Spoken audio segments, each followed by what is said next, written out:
I think LOL might age people. It does.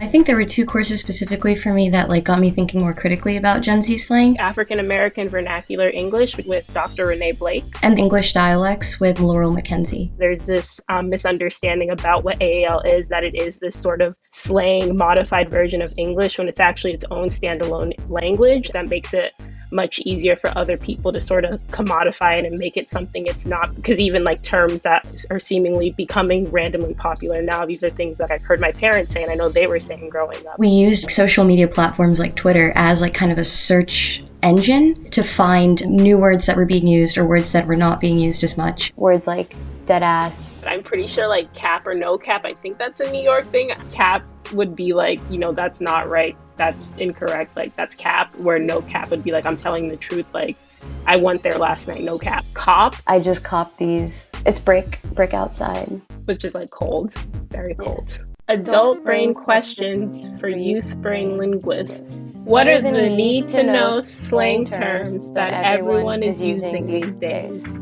Everyone? When I think of Gen Z, I think of high schoolers, and I know there's not that many years in between, but I think there's even a disconnect within that, e-girl and things like that. I noticed, because of TikTok, gamer culture has become, a kind of meme-ified thing, too. The word poggers has come back. It's very affirmative. It's sweet, sick, that's poggers. That's I didn't know that. The meme that's come here, my little pog champ.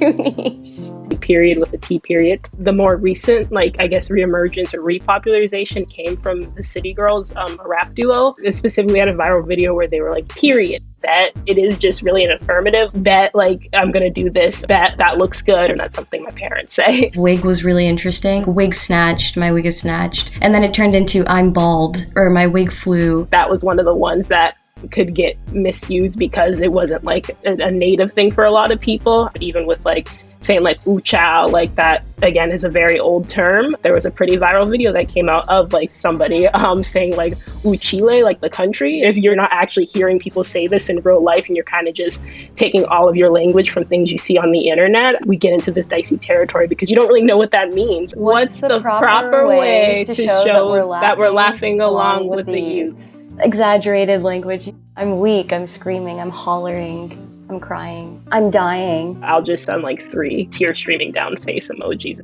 The actual hysterical laughing emoji, I think there's 2 of them. Those are kind of no's. My mom and my piano teacher would use this. There are definitely ones that came specifically from being in a digital age, doxing, trolls or trolling, FYP being for you page. Ghosting, e-boy, e-girl, e-they. Which emojis are NSFW? Is NSFW still a thing?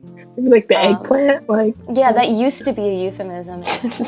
No one uses it anymore. Peaches. And there's the drooling emoji. You can probably see it and realize it's probably not a good context to send someone in a working environment or a student or something. The grimace emoji, the one that's I recently learned that that's also sexual innuendos. Really? And the Pinocchio emoji, the one with the long nose. Oh. The use of emojis right now with Gen Zers, it's mostly ironic usage, it's symbolic, it's metaphorical. The upside down smiling face can often indicate this is my life, and I think that might also be just indicative of the time that we're in. Things are just very grim. Another popular emoji would be the crying emoji in place of the laughing emoji. But then if I'm texting my dad, I kind of realize, oh, this is not a universal thing. He's gonna be what's wrong? Which emojis are people using to make fun of us? I don't know how often I make fun of millennials in my daily life. Maybe boomers, but a sunglasses emoji, people use it to indicate this is cool when things are not cool. One of my friends, we always make fun of her because we're you text like a millennial. She uses the thumbs up emoji to be cool, sounds good. Cheyenne, do you use the thumbs up emoji? I think I usually like the message, or if I do send it, I'm being passive aggressive. Social media has definitely catalyzed the process, which is why my speech is so different from my sister's. It's just about how online we are. I definitely hope to see crediting and people doing the mental work of creating these things. Will Gen Zers cringe if we use any of this lingo?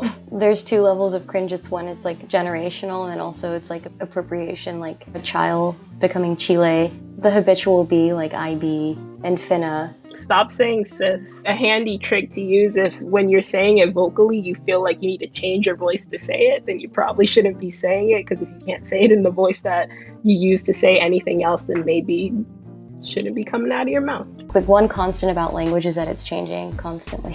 There's been maybe like sort of this tendency for older generations to criticize the language that Gen Zers use and young folks use, but like, that's just, it's about to become archaic in 5 to 10 years, and it's going to be the blueprint for the like next evolution of language. I don't really understand everything, and that was a very new feeling. But I mean, I think I'm okay with that. I'm not going to make TikToks like clowning the younger generation. The process is already happening, so I'm just gonna have to accept that. So it's definitely a very useful tool to be in the know, but I look forward to being able to completely untether. It's okay to be old.